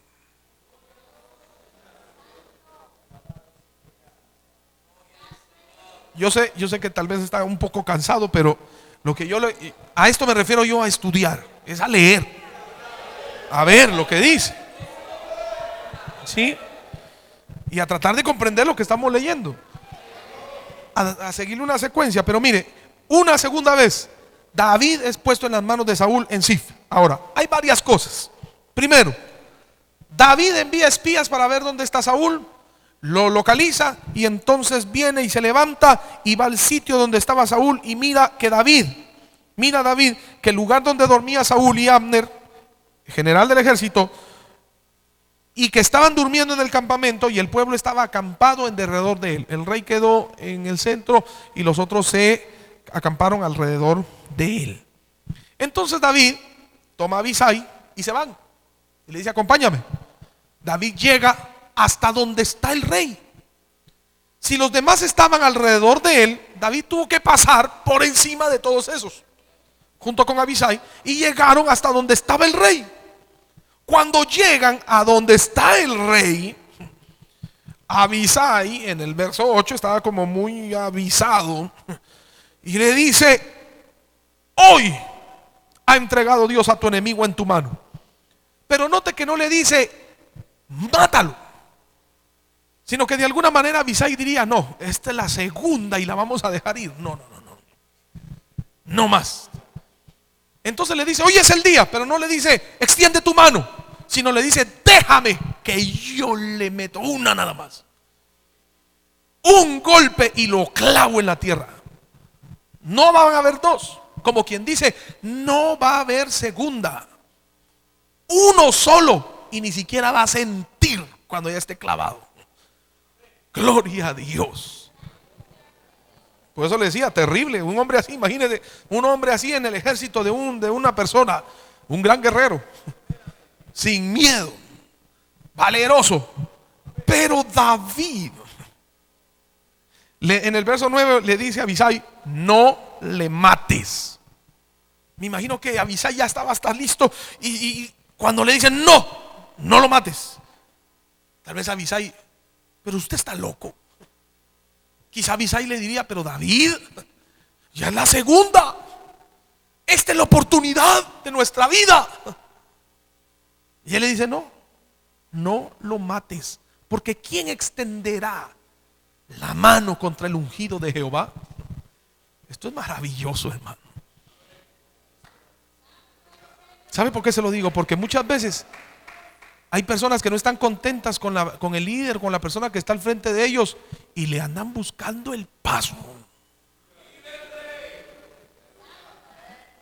Y aunque usted no lo crea, yo sé que aquí no hay, pero existen, que andan buscando a ver en qué comete el error para levantarse y señalar e implacablemente destruirlos, hacer que lo saquen. Algunos se ponen en complot: vamos a hacer que lo saquen, lo echen. Aquí hay que buscarle, hay que verle por dónde. Mire, los amigos de aquellos hombres que conocían a Daniel, amigos, sátrapas y gobernadores, al darse cuenta de que Daniel era tan íntegro que no había por dónde darle, alguien dijo: no, por el asunto de su religión, ahí vamos. Este hombre no es capaz de deshonrar al Dios que él dice que tiene, ahí lo vamos a coger. Pero para eso tuvieron que haber tenido un tiempo de observación, tuvieron que haber visto, haber buscado por dónde le encontraban un error. Gloria al Señor. Y hermano, somos humanos. Si de algo nos podemos sentir dichosos de que tenemos, es errores. Por eso, al ver usted el error en otro, pregúntese: ¿y cuántos más tendré yo? Alabado sea el nombre del Señor. Sí, este hombre, hay personas así, y hay personas que cuando se les da la ocasión o la oportunidad, se levantan y señalan y juzgan y hasta maldicen a algunos. Sí, hermano. Sí. Aleluya. Eso es así. Por ejemplo, han habido pastores que han caído, pecaron en contra del Señor. Y aquellos que no mucho congeniaban, muchas veces se han levantado y han dicho una cantidad de cosas, donde han manifestado lo que había en su corazón. Si realmente somos una iglesia espiritual, porque una de las cosas que nos identifica o que nos hace ver si somos o no somos espirituales es esto. Porque para poder respetar la autoridad hay que ser espiritual. El espíritu debe gobernar por encima de la carne de nosotros. Si todavía no lo hemos logrado, no somos espirituales. Espiritual no es el que pasa aquí llorando y gritando todos los días arrodillado. Ese no es ser espiritual. Espiritual es otra cosa. Y es algo que realmente se evidencia, se ve, se palpa, se huele. Entonces,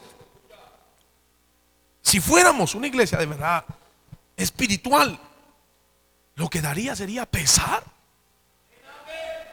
Porque ha caído un valiente.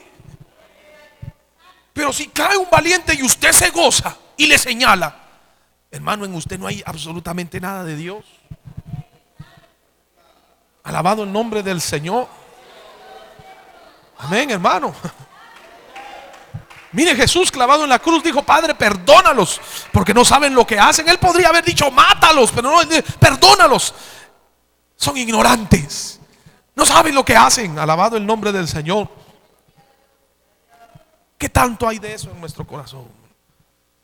O nos sentimos contentos cuando quitan al que no nos caía bien. Cierto que a veces, no estoy diciendo que todos nos tenemos que caer bien, eso es imposible. Somos personas humanas diferentes, cada uno. Sin embargo, el Espíritu de Dios en nosotros nos da la capacidad de poder ayudarnos, soportarnos y amarnos unos a otros. Y amplío algo ahí para que no quede inconcluso.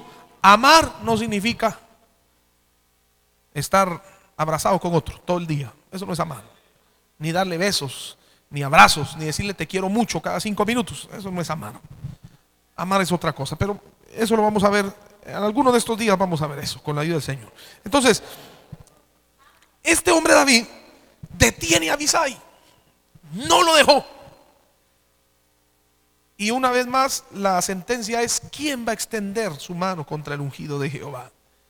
Pero en el verso 10 y verso 11 David dice: vive Jehová, que si Jehová no lo hiriere, o no llega el día de que se muera, o descendiendo en batalla perezca, guárdeme Jehová de extender mi mano contra el ungido de Jehová. Le está dando una lección a Abisai, y en pocas palabras le está diciendo: si no se llega a morir por viejo, si no se muere en una batalla, si Jehová no lo mata, como diciéndole: sepa algo, Abisai, por si vuelve la tercera, porque diría: bueno, la tercera es la vencida. Si hay una tercera, le voy a dejar algo en claro.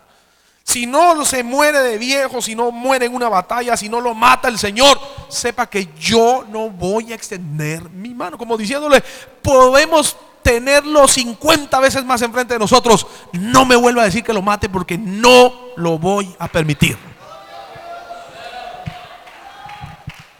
David nos da una muestra que está claro de que él ha entendido que Saúl es el ungido de Jehová. Pero le toma la lanza que está en su cabecera, la vasija, y se van. Al otro lado, y esto me gusta porque al otro lado David comienza a gritar y comienza a hablar. Y entonces,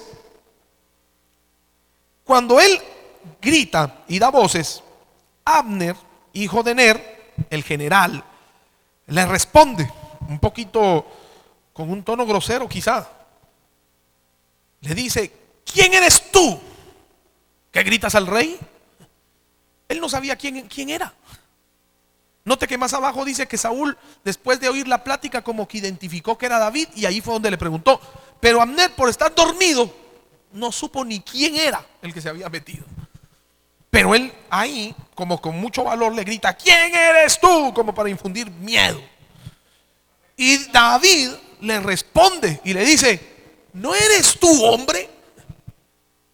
En el verso 15. ¿Y quién hay como tú en Israel? ¿Por qué pues no has guardado al rey tu señor? Porque uno del pueblo ha entrado a matar a tu señor.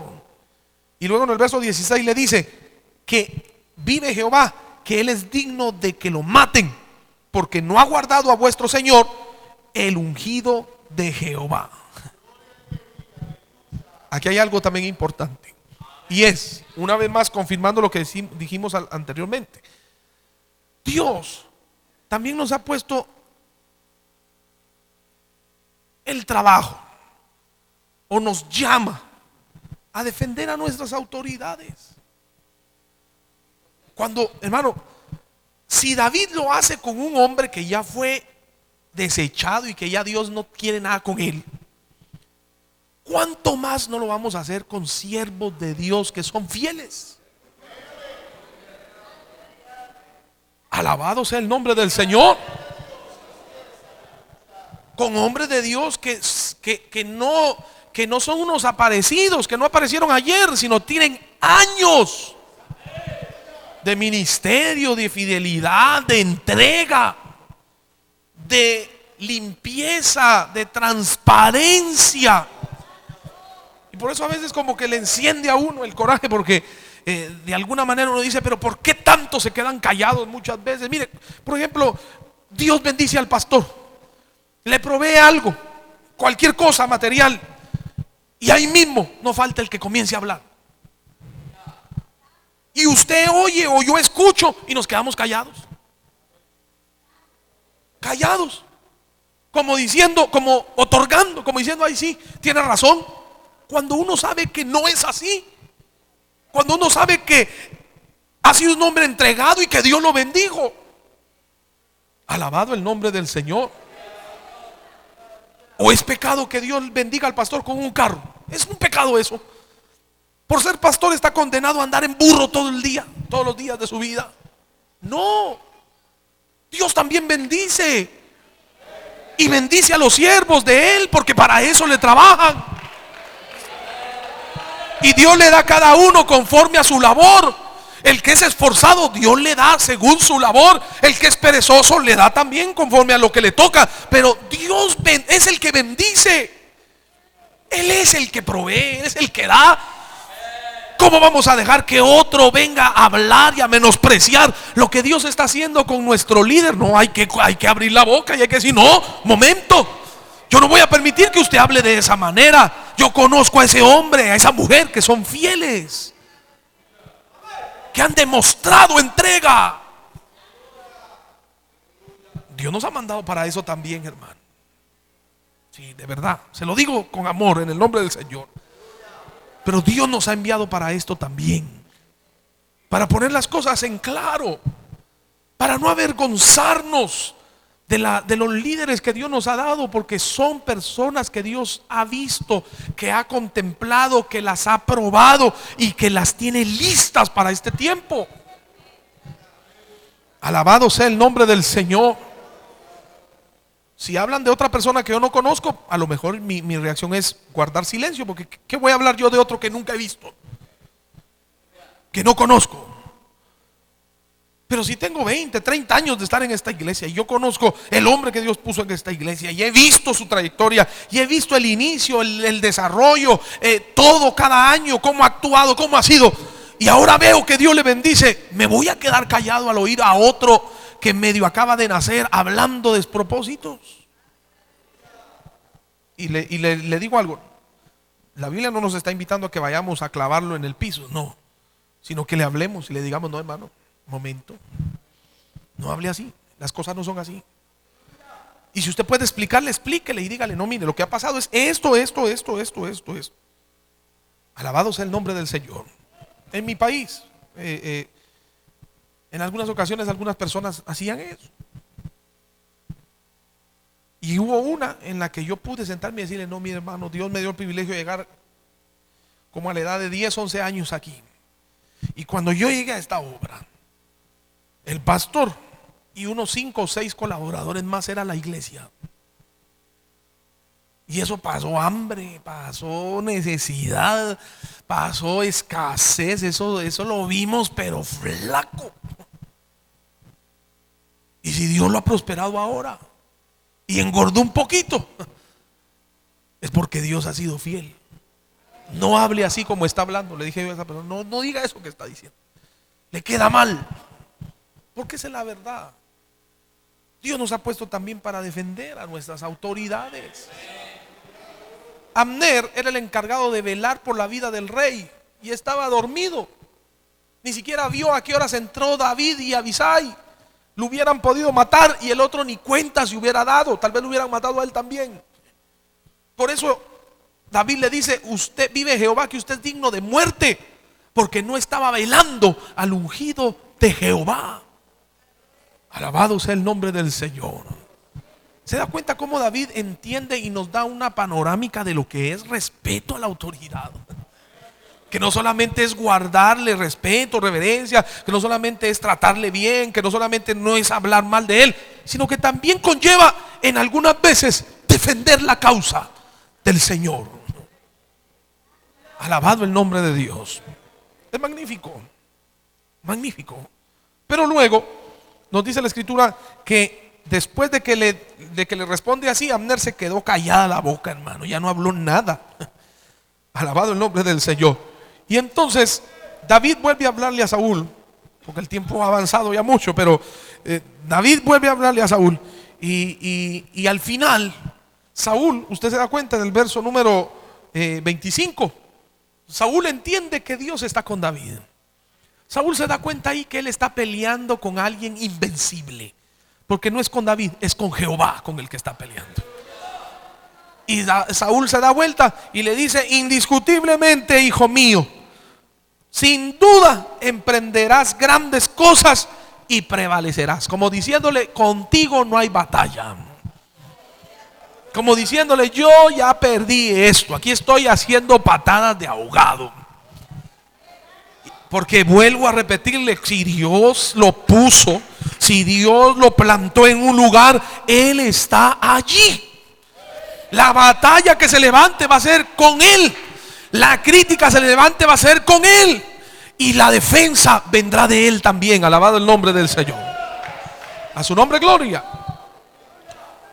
Pero quiero ver lo último. Ahora vámonos a 2 de Samuel, capítulo 1.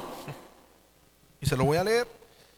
Aconteció después de la muerte de Saúl, que vuelto David de la derrota de los amalecitas, estuvo 2 días en Siclag. Al tercer día de estar en Siclag, sucedió que vino uno del campamento de Saúl, roto sus vestidos y tierra sobre su cabeza, y llegando David se postró en tierra e hizo reverencia. Y le preguntó David: ¿de dónde vienes? Y él respondió: me he escapado del campamento de Israel. David le dijo: ¿qué ha acontecido? ¿Qué pasó? Te ruego que me lo digas. Y él respondió: el pueblo huyó de la batalla, y también muchos del pueblo cayeron y son muertos. También Saúl y Jonatán su hijo murieron. Dijo David a aquel joven que le daba las nuevas: ¿cómo sabes que han muerto Saúl y Jonatán su hijo? El joven que le daba las nuevas respondió: casualmente vine al monte de Gilboa y hallé a Saúl que se apoyaba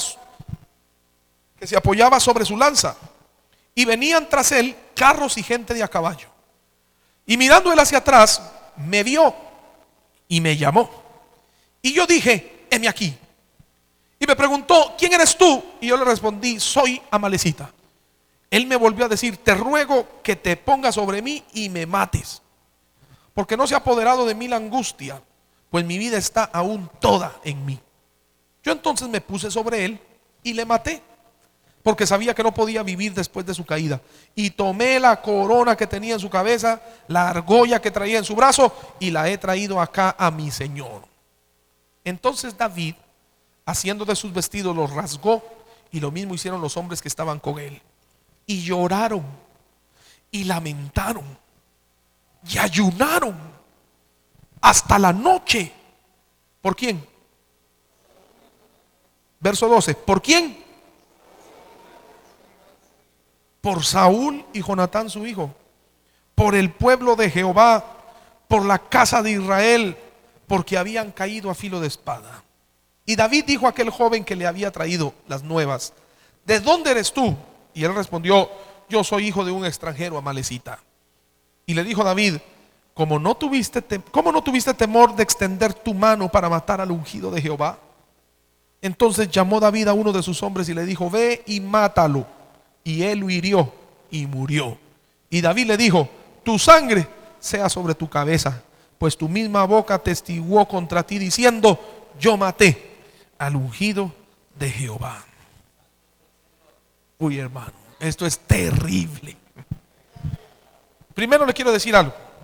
Ya ahora más tarde en su casa lea Primera de Samuel capítulo 31 y se va a dar cuenta que todo lo que dice el muchacho son mentiras. Así que se murió por bocón, por mentiroso. Pero eso nos da una enseñanza. Nos da una tremenda enseñanza. Este muchacho llega y le dice a David: Saúl murió, Jonatán también. David le pregunta: ¿y cómo fue? Y él le dice, aparentemente parece ser un muchacho muy benevolente, muy amoroso, que cuando llegó Saúl ya estaba herido y que estaba ahí como casi tirándose sobre su espada, y que le dijo: por favor, mátame. Y él, tan obediente, lo mató. Hasta ahí todo está bien. Y le dice: y te traje la corona, la argolla, la espada, aquí están. Te lo he traído para que tú lo tengas, para que te des cuenta que esto es verdad. Alabado sea el nombre del Señor. La corona y la argolla, y las he traído a ti. Cuando este hombre no había hecho eso, sino que Saúl se tiró sobre su espada, y el escudero, el que estaba ahí con Saúl, el más cercano a él, el que lo cuidaba, al ver que Saúl se había matado, él también se tiró y se mató. Ese fue el trágico final de Saúl. Entonces este muchacho viene aquí a llevárselas, tal vez él para querer aparentar o para querer aparecer frente a David como un héroe, porque de alguna manera este hombre sabía que David también estaba en el asunto, que ya David era el próximo rey. Y quizá él viene a decirle: no, mi señor, yo lo maté, como diciéndole: yo te quité el problema que tenías. Y David rasga sus vestidos. Pero me impresiona que cuando él oye que de verdad están muertos y mira las cosas, el verso 12 dice que lloraron, lamentaron y ayunaron hasta la noche. Y todo eso lo hicieron por Saúl y por Jonatán. Bueno, Jonatán era el amigo de David, pero Saúl que lo persiguió, pero hasta quererlo deshacer. Ahora que él se entera que murió, llora, lamenta, ayuna. Cuando usted ha visto que el Señor le ha dado la caída a los que le persiguen, ¿usted ha llorado? Cuando hay una persona que le está haciendo a usted la vida imposible dentro de la iglesia, y usted ora y ora, o puede ser fuera de la iglesia también, y usted está orando: Señor, ayúdame, saca a la luz todo, por favor, muéstralo, y Dios interviene y se da cuenta, se clarifica la situación, y dicen: no, el otro era un mentiroso, y va y le ponen una disciplina. Cuando usted se entera de eso, llega a su casa a llorar y a lamentar por el otro, o llega con una torta a decirle: vamos a comer porque Dios venció a mis enemigos. ¿Cuál es su reacción? ¿Cuál es? O llega corriendo y le dice a su pareja: el Señor nos dio la victoria, fulano fue caído, sutana fue puesta en disciplina, gloria a Dios. O llora. ¿Cuál es la reacción suya? ¿Se da cuenta? ¿Por qué le digo que David nos da una enseñanza magnífica de esto, hermano? Porque ahora nos muestra que también parte de ese respeto y de ese reconocimiento de la autoridad lo llevó a llorar y a lamentar, a hacer ayuno por su propio enemigo que había caído. ¿Pero por qué causa? Porque él era el ungido de Jehová. Y después de que lloró y lamentó y sintió ese pesar y ese luto, cogió al muchacho y le dijo: ¿no tuviste temor? Me imagino la cara del muchacho. El muchacho diría: bueno, este está loco. Vengo y le digo que le maté al que lo está persiguiendo, y ahora me va a matar a mí por haberle matado al enemigo. En vez de darme gracias, en vez de decirme: hombre, muchas gracias, te voy a poner de vicerrey aquí. David le dice: no tuviste temor de poner la mano contra el ungido de Jehová. Llamó a un hombre de él y le dijo: lléveselo y mátelo, y que su sangre sea sobre él, porque él mismo atestiguó que había matado al ungido de Jehová.